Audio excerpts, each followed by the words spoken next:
নমস্কার বন্ধুরা, আজকে ক্লাস 4-এর উইংস পার্ট 2 আমরা লেসন 7 পেজ 137 থেকে করব। পরবর্তী আগের ভিডিওগুলো আমাদের রয়েছে ডেসক্রিপশন বক্সে, এবং আজকে আমরা 137 পেজ থেকে করব। আমরা দেখতে পাচ্ছি কি 137 পেজে রয়েছে discuss with your friends and right 5 sentences. Discuss with your friends, তোমার বন্ধুদের সঙ্গে আলোচনা করো, অ্যান্ড এবং রাইট লেখো 5 সেন্টেন্সেস, 5টা বাক্য লেখো অ্যাবাউট দ্য পিকচার। এই যে পিকচারটা আমরা দেখতে পাচ্ছি সেই সম্পর্কে আমরা 5টা বাক্য লিখব। তো দেখতে পাচ্ছি যে একটা পরী দাঁড়িয়ে আছে এবং তার হাতে একটা জাদুদণ্ড রয়েছে। সে তার ওড়ার জন্য দুটো ডানা দেখতে পাচ্ছি এবং একটা সুন্দর ফ্রক পরীটা পরেছেন এবং তাকে খুব সুন্দর লাগছে। তো এইটাই আমরা লিখব। কি লিখব? এই ছবিটা একটা পরীর ছবি। তাহলে লিখব this is a picture of A fairy. এটা একটা পরীর ছবি। তার হাতে একটা জাদুদণ্ড দেখতে পাচ্ছি। তাহলে জাদুদণ্ড আছে তার হাতে একটি। তাহলে she has a magic wand in her hand, তার হাতে। তার ওড়ার জন্য দুটি ডানা আছে। তাহলে কি লিখবো? শি হ্যাজ, আবারও লিখবো শি হ্যাজ, হ্যাজ মানে আছে, শির পরে হ্যাজ হয়। শি হ্যাজ টু উইংস, দুটি ডানা, টু ফ্লাই, ওড়ার জন্য দুটি ডানা আছে। এবং আর ছবিতে দেখতে পাচ্ছি যে সুন্দর একটা ফ্রক সে পরেছে। তাহলে সে সুন্দর একটি ফ্রক পরেছে। She wears a beautiful frock, এবং তাকে খুব সুন্দর দেখতে লাগছে। She looks very pretty and beautiful also, তাকে সুন্দরও দেখতে লাগছে, খুব সুন্দর লাগলো। যাই হোক, এটা আমাদের হয়ে গেল 137 পেজ। তারপরে আমরা দেখব কি যে আমরা দেখছি পরবর্তী পৃষ্ঠায় 138 পেজে দেখতে পাচ্ছি সেলফ চেক, নিজের চেকের জন্য একটা প্যারাগ্রাফ দিয়েছে, প্যাসেজ দিয়েছে। আমরা আমাদের কতটা নিজেরা করতে পারছি তার জন্য লেখা রয়েছে read the passage and answer the question that below. আগে আমরা প্যাসেজটা পড়বো ভালোভাবে। কি লেখা রয়েছে? লাস্ট উইক, গত সপ্তাহে, পিপি একজন নাম, একটা মেয়ের নাম, এ 7 years old গার্ল, একটা 7 বছরের বালিকা, ফ্রম কলকাতা থেকে, গিয়েছিল কোথায়? আঙ্কেল অরুণস হাউস, তার কাকা অরুণের বাড়ি, উইথ হার ফাদার, তার বাবার সাথে। দে স্টেইড দেয়ার, তারা সেখানে ছিল, স্টে করেছিল, ফর 3 days, 3 দিনের জন্য। পিপির কাকা, লিভস অ্যাট, থাকতো বা বাস করতো, কাজলাতলাতে। পিপির কাকা বাস করতো কাজলাতলাতে। Kajlatala is a beautiful village, Kajlatala হয় একটা সুন্দর গ্রাম। A distant one from the city, এবং সিটি থেকে একটু দূরে। Pipi has never gone to village before, Pipi আগে কখনোই ভিলেজ বা গ্রামে যায়নি। সুতরাং Kajlatala came to her like a creation from a magic world. তাহলে কাজলাতলাটাকে তার মনে হয়েছে কি যেন কোনো পরী তার জাদু দণ্ড দিয়ে তৈরি করে দিয়েছে। Creation from a magic world. She was amaze to see, সে দেখে অবাক হয়ে গেছিল বা অভিভূত হয়ে গেছিল, দ্য গ্রিন প্যাডি ফিল্ডস, সবুজ ধান ক্ষেত। সে অনুভব করেছিল দ্যাট, যে দ্য ভাস্ট গ্রিনারি, মানে এই যে ব্যাপ্ত লিমা অর্থাৎ সবুজ যে মাঠ আর কি, of the field was warmly welcome her, তাকে উষ্ণভাবে অভিনন্দন জানাচ্ছে। Pipi was thrill to know uncle Arun's profession, Pipi thrill to know অর্থাৎ জানতে খুব উৎসাহী ছিল অরুণের প্রফেশন বা পেশা। অরুণ ইজ এ ফার্মার, অরুণ হয় একজন কৃষক। হার ফাদার ইনফর্মড, তার বাবা তাকে এটা বলেছিল বা ইনফর্ম করেছিল। I am a familiar with the word farmer, আমি পরিচিত ছিলাম এই ফার্মার শব্দটির সাথে। কিন্তু I have never seen someone doing farming with my own eyes, আমি শব্দটা জানলেও আমি নিজের চোখে এই কোনো কৃষিকাজ করা আমার নিজের চোখে দেখিনি। পিপি এক্সক্লেইমড ইন জয়, পিপি এটা খুব আনন্দের সাথে ব্যাখ্যা করলো। টুমরো আগামীকাল we will go to the field together, আমরা একসাথে মাঠে যাব। ফাদার ফাদার আশ্বস্ত করলো পিপিকে। তাহলে আগামীকাল তারা সবাই একসাথে মাঠে কাজ যাবে, সেটা তার বাবা তাকে বললো বা আশ্বস্ত করলো। তারপরে আমরা কি দেখতে পাচ্ছি দেখো, আমরা এখানে অ্যাক্টিভিটি 1 দেখতে পাচ্ছি, কমপ্লিট দ্য ফলোয়িং চার্ট।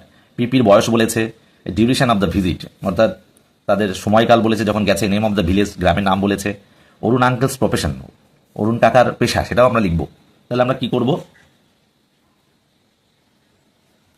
তো পিপিস এজ, পিপির বয়স কত আমরা দেখেছি। পিপির বয়স যে আমরা টেক্সট পড়লাম যে 7 বছর ছিল, 7 ইয়ার্স ওল্ড গার্ল।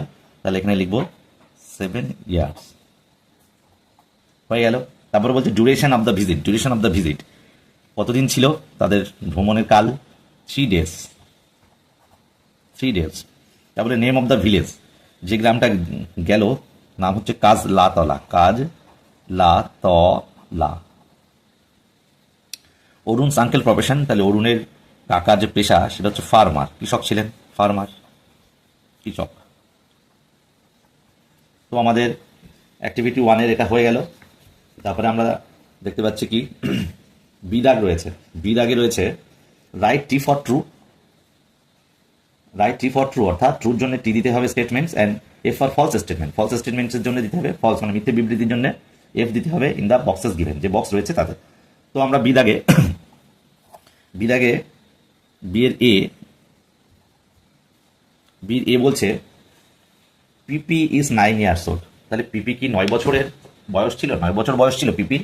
না, তাহলে এটা ফলস হবে, তাহলে এ দাগ ফলস, এফ। বি বলছে পিপি লিভস ইন কাজলাতলা, তাহলে পিপি কোথায় বাস করতো? পিপি কাজলাতলাতে থাকতো, তাহলে পিপি লিভস ইন কাজলাতলা, পিপি বাস করতো কাজলাতলায় না, পিপি কিন্তু কলকাতায় থাকতো, পিপির কাকা বাস করতো কাজলাতলায়, তাহলে এটা কিন্তু ফলস হবে, এটাও ফলস হবে, তাই ফলসের জন্য এফ দেবো।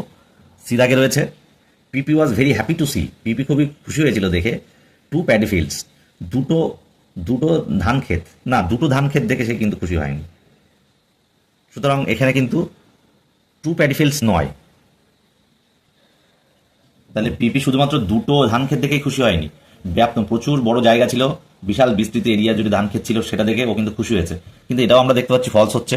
এবার ডি দাগ আমরা কি দেখতে পাচ্ছি, ডি দাগে লেখা Pipi has made many farmers before, Pipi has made, Pipi সাক্ষাৎ করেছে মেনি ফার্মার্স বিফোর, আগে অনেক এর সাথে সাক্ষাৎ করেছে, কৃষকের সাথে আগে, না এটা করেনি, আগে তো দেখেইনি সে, সুতরাং এখানে আমরা দেখতে সবই এফ হবে, অর্থাৎ ফলস হবে, ঠিক আছে। তো আমরা অ্যাক্টিভিটি 1 কমপ্লিট হয়ে গেল। অ্যাক্টিভিটি 1 কমপ্লিট হওয়ার পরে আমরা অ্যাক্টিভিটি 2-তে যাব। অ্যাক্টিভিটি 2-তে আমরা দেখতে পাচ্ছি কি অ্যাক্টিভিটি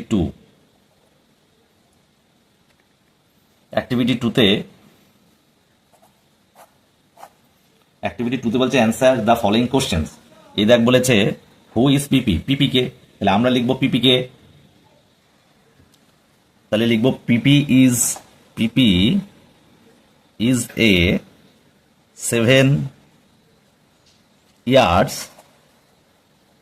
ওল্ড গার্ল, তাহলে পিপি একজন 7 বছর বয়সের বালিকা। বি দাগে আমরা কি পাচ্ছি দেখতে, বি দাগে বলেছে what is Arun uncle's profession, Arun আঙ্কেলের পেশা কি? এই আঙ্কেলস হচ্ছে অ্যাপোস্ট্রফি এস দিয়েছে, অর্থাৎ আঙ্কেল এর অর্থে, তাই অরুণ আঙ্কেলস প্রফেশন কি? আমরা জানি ফার্মিং অর্থাৎ কৃষিকাজ, তাহলে আমরা লিখবো অরুণ আঙ্কেলস প্রফেশন মানে পেশা ইজ ফার্মিং, কৃষিকাজ করা। সিদাগে আমরা দেখতে পাচ্ছি কি, সিদাগের প্রশ্নে বলেছে where does Arun uncle live, Arun uncle কোথায় বাস করে? তাহলে অরুণ আঙ্কেল কোথায় বাস করে আমরা দেখেছি, লিভস অ্যাট কাজলাতলা, কাজলাতলাতে বাস করে। Arun uncle 3rd person singular number, তাই এস বাই এস যুক্ত হয়েছে, আর যে কোনো জায়গার আগে ছোট জায়গা হলে অ্যাড বসে প্রিপোজিশন হিসেবে, তো অরুণ আঙ্কেল লিভস অ্যাট কাজলাতলায় বাস করে। ডি কি বলেছে why was Pipi feeling happy, Pipi কেন বেশ খুশি হয়েছিল, কেন খুশি হয়েছিল পিপি? আমরা টেক্সটে কি দেখেছি যে পিপি খুবই খুশি হয়েছিল, সে আগে কখনো ভিলেজ দেখেনি, তার জন্য কাকার বাড়ি এসে ভিলেজ দেখতে পেয়েছে, সেই জন্য সে খুব খুশি হয়েছে। তাহলে পিপি ওয়াজ ফিলিং হ্যাপি, খুবই খুশি ছিল, কারণ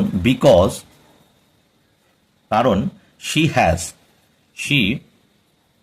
হ্যাজ নেভার গান, সে আগে কখনো যায়নি, never gone two a village before, আগে কখনো সে গ্রামে যায়নি, গ্রামে গিয়ে সে খুব খুশি হয়েছিল।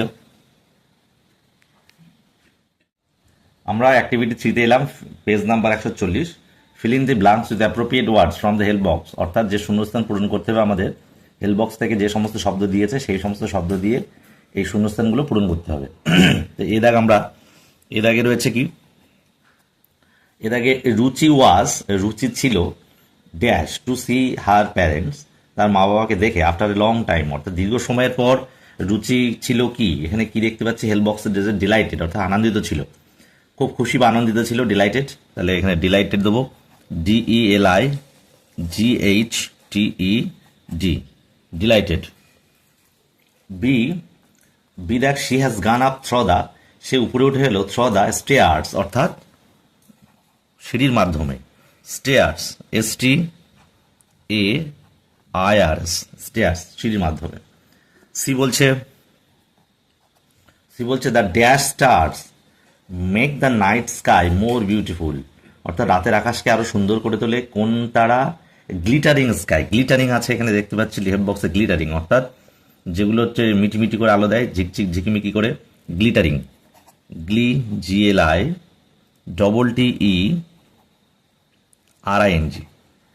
গ্লিটারিং।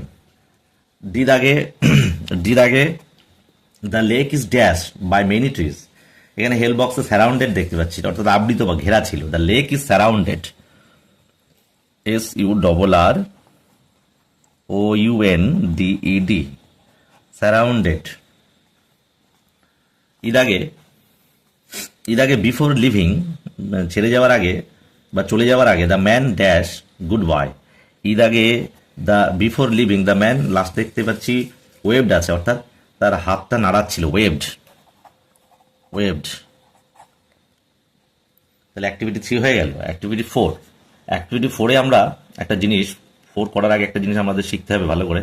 আমরা এখানে গ্রামাটিক্যালি সলভ করব, তোমরা স্কিপ করলে বুঝতে পারবে না, এই জন্য বলেছি স্কিপ না করতে। অ্যাক্টিভিটি 4-এ দেখো একটা মজা আছে। অ্যাক্টিভিটি 4-এ বলছে fill in the blanks with the present continuous form, অর্থাৎ প্রেজেন্ট কন্টিনিউয়াস ফর্ম যে ব্ল্যাঙ্কগুলো পূরণ করতে হবে, ফিল করতে হবে, of the verbs given in ব্র্যাকেটে যে সমস্ত ভার্ব রয়েছে সেগুলো প্রেজেন্ট কন্টিনিউয়াসে করতে হবে। তো প্রেজেন্ট কন্টিনিউয়াসের সেন্টেন্স স্ট্রাকচার কি হয়, সেন্টেন্স স্ট্রাকচার আমি বলছি, অর্থাৎ বাক্য গঠন আমরা কিভাবে করব, বাক্য গঠনটা আমরা আগে শিখবো, তারপরে আমরা ফিল ইন দ্য ব্ল্যাঙ্কস করবো। তাহলে বাক্য গঠন করতে গেলে প্রথমে সাবজেক্ট দিতে হবে, তারপরে বিভাব অর্থাৎ অ্যাম বা ইজ বা আর, আমরা সাবজেক্ট অনুযায়ী এই বিভাব বসাবো, এগুলোকে বলা হয় বিভাগ। তারপরে আমরা ভার্ব বসাবো, তারপরে ভার্বের সাথে অবশ্যই আইএনজি লাগাতে হবে, তারপরে অবজেক্ট, তারপরে আরও বাদ বাকি যা থাকে তাই। তো এইটা হচ্ছে খুব ভালোভাবে মনে রাখতে হবে। তারপরে আমরা সাবজেক্ট এখানে আমরা দেখতে পাচ্ছি দেওয়া রয়েছে, সেই অনুযায়ী আমরা অ্যাম ইজ আর বসাবো। তো অ্যাম হচ্ছে শুধুমাত্র আয়ের ক্ষেত্রে, আয়ের পরে অ্যাম হয়, অ্যাম বেশিরভাগই, আর যে কোনো নামের পরে ইজ হয়, যে কোনো নাম বা ইট, ইহা, তো এদের পরে বা হি অথবা শি যদি দিই এদের পরে ইজ হবে। আর প্লুরাল ফর্ম এদের পরে কিন্তু আর হবে, এগুলো খেয়াল রাখতে হবে। এবার এইটা আমরা বুঝে গেলাম, এবার আমরা এটা অ্যাক্টিভিটি 4 করব। তো অ্যাক্টিভিটি 4-এ আমরা কি করব, শুধু সাবজেক্ট দেখব আর করব। এক দাগে কি বলেছে, এক দাগে বলছে তনিমা একটা নাম, তারপরে তনিমার পরে আমরা কি বলেছি, আমরা বলেছিলাম যে সাবজেক্ট অনুযায়ী অ্যামিজার হবে আর ভার্বের সাথে আইএনজি লাগাবো। তো আমরা এখানে যা দেখতে পাচ্ছি, এখানে সেই যে ভার্বটা ওখানে দেওয়া রয়েছে সেই ভার্বের সাথে আইএনজি লাগাবো, আর তার আগে কোনটা হবে, অ্যামিজার হবে কিনা সেটা আমরা দেখব। তো তনিমা একটা নাম, তাহলে ইজ ড্রয়িং অর্থাৎ আঁকছে, Tanima is drawing a picture, একটি ছবি আঁকছে, তাহলে ইজ ড্রয়িং আমরা সাবজেক্ট দেখলেই করব। 2 দাগে কি বলেছে, রিয়াজও একটা নাম, ইজ তারপরে রাইটিং, ইজ যেহেতু রিয়াজ একটা নাম, তারপরে রাইটের পরে আইএনজি যোগ হবে, তাহলে রাইটিং হয়ে যাবে। তারপরে কি, এ লেটার, একটি চিঠি লিখছে, তাহলে আমরা কি লিখবো, রিয়াজ, তারপরে রিয়াজ তো দেওয়া আছে, ইজ হবে যে কোনো নাম, writing I N G, writing, writing a letter. তারপরে 3 দাগ, দ্য গার্ল বালিকা রয়েছে, তাহলে এটাও ইজ, ওয়াক রয়েছে তোমার ভার্ব, ইজ ওয়াকিং, 3 দাগে ইজ ওয়াকিং হবে, ইজ ওয়াকিং। হাঁটছে, তেছি তেছো থাকে সমস্ত বাক্যের শেষে, তেছি, এই যে তেছি, তেছে, তেছেন, তেছি, তেছে, তেছেন, এগুলো থাকবে এবং সেগুলো বুঝতে হবে যে প্রেজেন্ট কন্টিনিউয়াস ফর্মে হবে। তো আমরা ইজ ওয়াকিং করলাম, the girl is walking on the road, রাস্তায় হাঁটছে।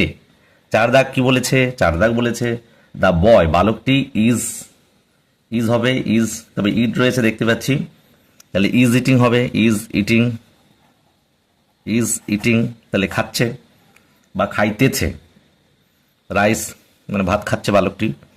5 দাগে রয়েছে দেখতে পাচ্ছি শানু, এটাও নাম, তাহলে ইজ তো দেবই, আর ভাবটা দেখতে পাচ্ছি স্ট্যান্ড, তাহলে শানু ইজ স্ট্যান্ডিং হবে, স্ট্যান্ডিং, স্ট্যান্ডিং, দাঁড়িয়ে, দাঁড়িয়ে আছে আন্ডার দ্য ট্রি, গাছের নিচে। তারপরে 6 দাগ আমরা দেখতে পাচ্ছি লিপি, এটাও নাম না, 5 দাগে, সরি একটু ভুল, 5 দাগে দেখতে পাচ্ছি শানু ইজ সিটিং, সিটিং হবে, সিটিং, SITTING, বসে আছে, sitting, sitting on the bench, বেঞ্চে বসে আছে। আর 6 দেখতে পাচ্ছি লিপি, লিপি ইজ, যেহেতু নাম, লিপি ইজ স্ট্যান্ডিং, এখানে হবে আগেরটা স্ট্যান্ডিং, লিপি দাঁড়িয়ে আছে আন্ডার দ্য ট্রি, গাছটির নিচে। এবার আমরা 6-এর পরে 7 করব। 7-এ আমরা দেখো, 7-এ দেখতে পাচ্ছি মনু, মনু ইজ স্লিপিং, তাহলে মনু একটা নাম, তাহলে ইজ স্লিপিং, SLEEPING, স্লিপিং, তাহলে মনু ঘুমাচ্ছে, মনু ঘুমাচ্ছে, ঘুমাইতেছে, নাও এখন। 8-এ বলছে দে, দে মানে প্লুরাল ফর্ম, আমরা প্লুরাল ফর্মের পরে আমরা আর বলেছিলাম, এখানে কিন্তু ইজ হবে না, আর প্লের পরে, তাহলে প্লেয়িং, প্লেয়িং, খেলছে, অ্যাট দ্য গ্রাউন্ড, মাঠে খেলছে, তাহলে they are playing at the ground, এটা 4 নাম্বার হয়ে গেল। 5 নাম্বার আমরা যাব অ্যাক্টিভিটি 5-এ।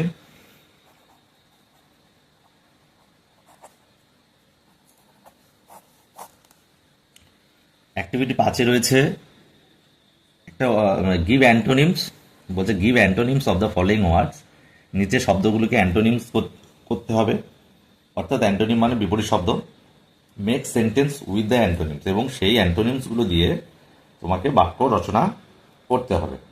তাহলে আমরা আগে লিখে নিই। তাহলে ওয়ার্ডটা হচ্ছে সাইলেন্টলি, অর্থাৎ নীরবভাবে, অ্যান্টোনিম হচ্ছে লাউডলি, LOUDLY, লাউডলি, লাউডলি তো এটা দিয়ে আমরা বাক্য রচনা করবো, লাউডলি দিয়ে বাক্য রচনা করব। তাহলে লিখবো হি, সে কথা বলছিল জোরে, তাহলে হি was talking loudly.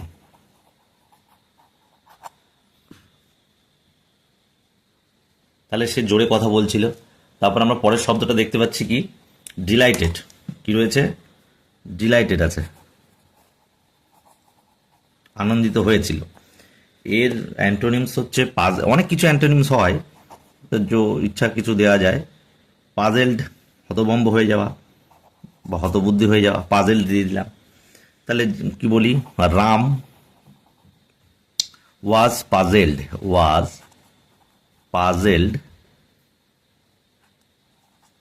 Ram was puzzled with her, আচ্ছা উইথ একটা নাম দিই, উইথ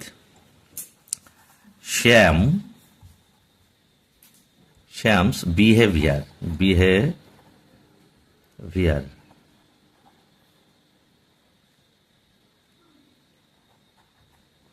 তাহলে শ্যামের বিহেভিয়ারে, আচরণে রাম হতভম্ব হয়ে গেছিল। তারপরেরটা আমি দেখতে পাচ্ছি নিয়ার, NEAR, নিয়ার মানে কাছে, কি হবে, ফার মানে দূরে, ফার, তো দূরে দিয়ে আমি বাক্য রচনা করব। দ্য স্কুল ওয়াজ ছিল, ফার অ্যাওয়ে ফ্রম, কোথা থেকে, ফ্রম মাই হাউস বা হোম দিয়ে দাও, হোম। তারপরে ওয়ার্মলি,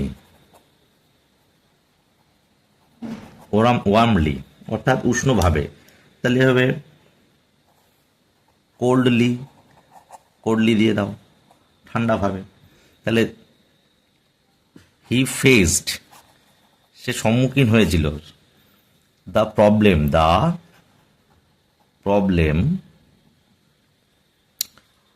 কোল্ডলি, ঠান্ডাভাবে সে প্রবলেমে সলভ করেছিল।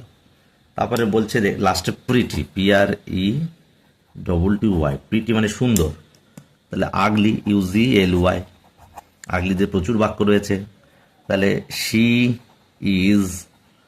ইজ নট, সংক্ষেপে লিখলাম ISN', isn't ugly at all, সর্বোপরি সে আগলি নয়। তো আমরা অ্যাক্টিভিটি 5 হয়ে গেল। অ্যাক্টিভিটি 6 বলছে fill in the blanks using the adverb, অর্থাৎ এই ব্ল্যাঙ্কসগুলো পূরণ করতে হবে অ্যাডভার্ব দিয়ে, forms the word given in bracket, ব্র্যাকেটে যে সমস্ত শব্দ রয়েছে সেগুলোর অ্যাডভার্ব ফর্ম দিয়ে করতে হবে। তো এর আগে আমরা দেখব কি বলেছে, দ্য ওল্ড লেডি স্ক্রিমড, বৃদ্ধ মহিলাটি আর্তনাদ করে উঠেছিল বা ভয়ে চিৎকার করে উঠেছিল। লাউডের এ হবে লাউডলি, LOUDLY, লাউডলি। বিদাক বলছে উই শুড ক্রস, আমাদের অতিক্রম করতে হবে দ্য রোড, রাস্তা, কেয়ারফুল রয়েছে, তাহলে কেয়ারফুলি, যত্ন সহকারে। সিদাক বলছে দ্য পিপল স্টেয়ার্ড, মানুষটি বা লোকটি একদৃষ্টিতে তাকিয়েছিল অ্যাট দ্য স্ট্রেঞ্জার, অর্থাৎ আগন্তুকের দিকে। স্ট্রেঞ্জার মানে অদ্ভুত, হঠাৎ এসে যাওয়া একজন ব্যক্তি বা কোনো কিছু। তো কিউরিয়াস রয়েছে, তাহলে কিউরিয়াসলি লিখবো, সন্দিগ্ধ মনে, কিউরিয়াসলি,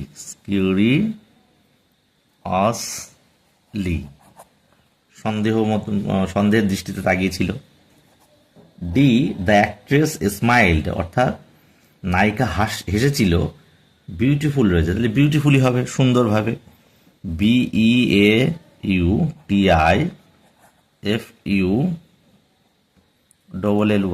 বিউটিফুলি। লাস্ট হচ্ছে ই বলছে দ্য অডিয়েন্স ওয়েটেড, অডিয়েন্স অপেক্ষা করেছিল, শান্ত বা শান্তভাবে, কোয়াইট রয়েছে, শান্তভাবে, quietly, QUIETLY, quietly. Last activity 7 দেখতে পাচ্ছি 142 পেজে, বলেছে you have learned about city life and village life, অর্থাৎ তুমি শহরের জীবন এবং গ্রাম্য জীবন সম্পর্কে জেনে ফেলেছো বা জেনেছো। Write 5 difference between city life and village life, অর্থাৎ 5টি বাক্য বা 5টি ডিফারেন্স, পার্থক্য লিখতে বলছে নগরের জীবন এবং গ্রাম্য জীবন সম্পর্কে, সিটি লাইফ এবং ভিলেজ লাইফ সম্পর্কে। তো আমরা এখানে সিটি লাইফ এবং ভিলেজ লাইফ সম্পর্কে করে নিয়েছি। আমরা করব এক দাগ কি বলছে, কি করতে পারি, শহরের জীবন বা শহরের আমরা দেখতে পাই খুব ফাস্ট, তাই আমরা লিখবো city life is very fast, city life is very fast. সেই তুলনায় আমরা গ্রাম্য জীবন স্লো, তাহলে ভিলেজ লাইফ ইজ স্লো, হয়ে গেল। এবার 2 দাগের আমরা করব, শহরে আমরা দেখতে পাই প্রচুর লোক বা জনঘনত্বও বেশি, তাহলে সিটি ইজ মাচ পপুলেটেড,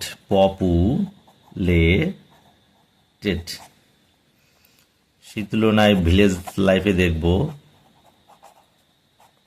উল্টোটাই হবে, ইজ লো পপুলেটেড। 3 দাগে আমরা কি দেখব, 3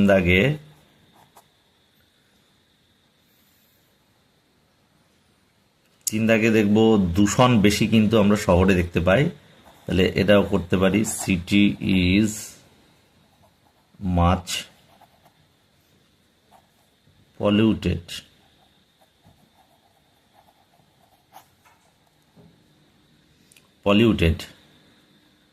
সেই তুলনায় ভিলেজ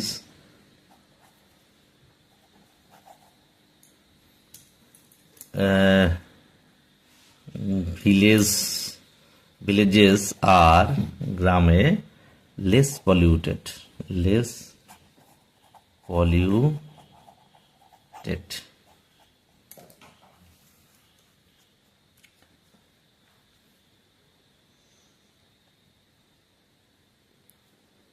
চার নাম্বার, cities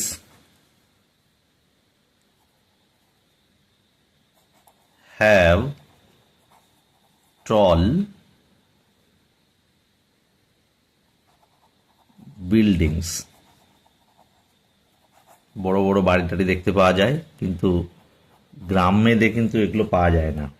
তাহলে গ্রামে আমরা লিখতে পারি মেনি fields and trees, মানে গাছ, are seen in the villages. Last 5,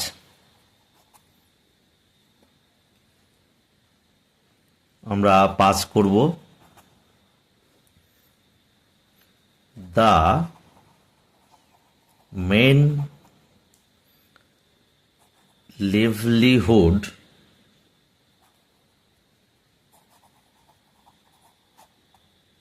the city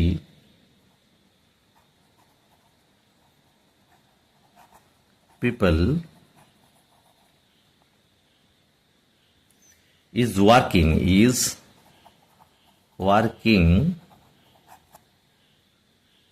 in factories কলকারখানায় কাজ করে বেশিরভাগ মানুষজন, যারা শহরে বাস করে। কিন্তু গ্রামে কিন্তু কি দেখতে পাওয়া যায়, যাদের মূল জীবিকা কৃষিকাজ বেশি। তাহলে এগ্রিকালচার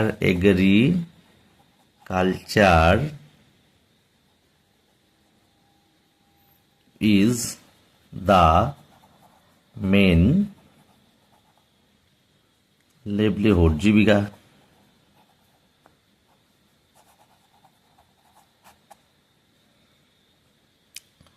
হয়ে গেল আমাদের 5টা। তো আমাদের আগের ভিডিওগুলো রয়েছে আমাদের ডেসক্রিপশন বক্সে, সেখান থেকে তোমরা নিতে পারো। আর আজকে ব্যাস এইটুকুই।